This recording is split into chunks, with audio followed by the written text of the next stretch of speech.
Assalamualaikum warahmatullahi wabarakatuh. Halo teman-teman, perkenalkan kami dari kelompok 8 yang beranggotakan Rina Aznadara, Anissa Fadila, Farah Sabrina, Intan Hanifah Saleh, dan Irma Kurniawati. Kami berasal dari Universitas Malikus Saleh, Fakultas Kedokteran, dan Prodi Psikologi. Kami akan menjelaskan tentang desain faktorial. Desain faktorial. Beberapa tokoh memberikan pendapat yang berbeda mengenai desain faktorial. Ada yang menyatakan desain faktorial merupakan sebuah desain khusus dari penelitian eksperimental menurut Christensen 2001. Sedangkan tokoh lain mengatakan bahwa desain faktorial bukan hanya desain tetapi merupakan kelompok desain. Pemberian nama untuk desain faktorial menyangkut dua hal. Pertama, berdasarkan jumlah FB yang terlibat. Desain faktorial 2 faktor atau 2 faktor faktorial design digunakan untuk penelitian yang memiliki 2 FB. Desain faktorial 3 faktor digunakan pada penelitian dengan 3 FB. Karena desain faktorial digunakan pada penelitian yang melibatkan lebih dari sebuah FB, maka minimal penelitian tersebut merupakan desain faktorial 2 faktor. Kedua, berdasarkan jumlah level, tingkat, atau variasi dari masing-masing FB yang terlibat. Penanaman ini selain menunjukkan jumlah FB yang terlibat, juga menunjukkan jumlah variasi dari masing-masing FB.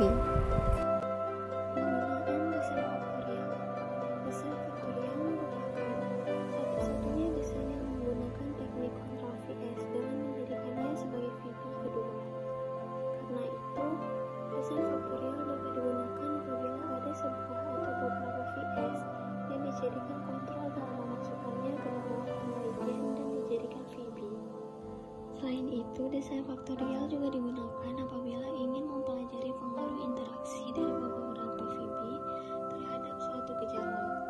Hal ini mungkin dilakukan karena dalam kondisi sehari-hari sering kali sulit untuk memisahkan penyebab dan menelitinya satu persatu untuk dilihat bagaimana pengaruhnya terhadap suatu gejala. Bahkan, dalam kenyataan seringkali sebuah kejadian dipengaruhi oleh lebih dari sebuah penyebab. Jenis-jenis desain faktorial. Yang pertama itu randomized factorial design. Sesuai dengan namanya, desain ini menggunakan teknik kontrol randomisasi dengan lebih yang dari sebuah VB yang terlibat. Jumlah masalah dan hipotesis sesuai dengan jumlah VB ditambah interaksi antar VB yang terlibat.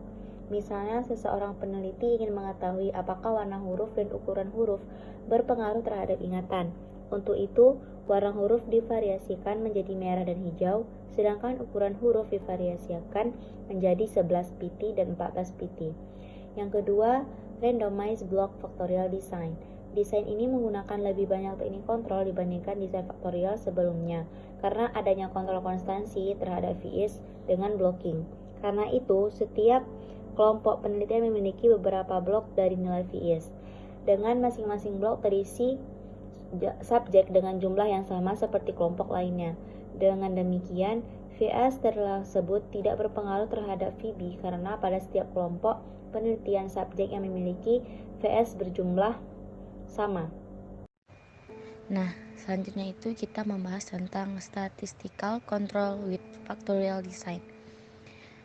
Pada desain 2 kelompok dan desain ANAVAR, penggunaan kontrol statistik untuk mengontrol VS memiliki kelebihan dibandingkan dengan teknik kontrol yang lain. Kelebihannya ini yaitu dapat dilakukan apabila pelaksanaan penelitian sudah selesai dilakukan. Namun demikian, tidak semua VS dapat dikontrol dengan kontrol statistik. Hanya VS yang berbentuk skor masing-masing subjek yang dapat diolah dengan kontrol statistik.